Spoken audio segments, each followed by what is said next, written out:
Part 6, 1984. Then on March 1984, Nani Braganza, LSDA chairman, was elected as student council president, and things at DLSU changed even more. Even the literary publication Sulyap changed its name to Malate Journal, and Malate was led by editors that were sympathetic to LSDA's cause. Many of the staff were LSDA members. USA was disbanded and LSDA membership tripled. It was no longer an alliance of organizations. It became an organization on its own. Some of the organization's leaders that joined at the beginning quit USA, but their members stayed behind and eventually became officers. LSDA became a force to contend with, and since the student council was divided between the progressives led by Nani and the moderates led by half of the execom, LSDA's influence among the students tripled. As the students grew impatient with the gridlock in the council, they turned to LSDA for leadership. Nani and the LSDA provided that leadership, and by October 10, 1984, things became even more interesting. The barricade of October 10, 1984. It was on a dark August day that the seeds for the barricade of 1984 was planted until it sprouted into a full-blown student strike. Nani Braganza had a meeting with the university president, and Nani asked him how much they were going to increase the tuition fee for the next school year. The university president answered 25%, and that's when the whole trouble started.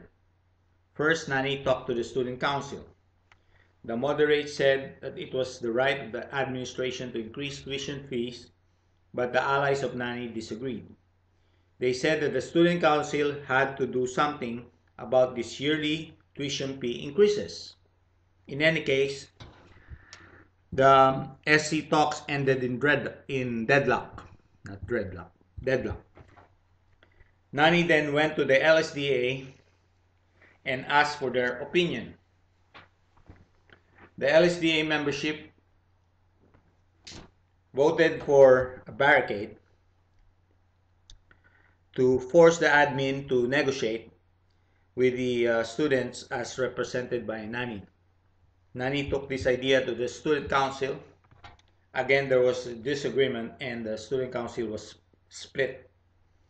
Nani resigned his position as president and his allies joined him in resigning, in principle. In the meantime, the LSDA was already talking to students and asking them how they felt about the barricade.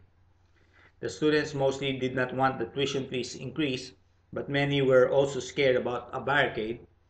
They thought it was too radical a response. In the end, the LSDA decided that they should push through with the barricade.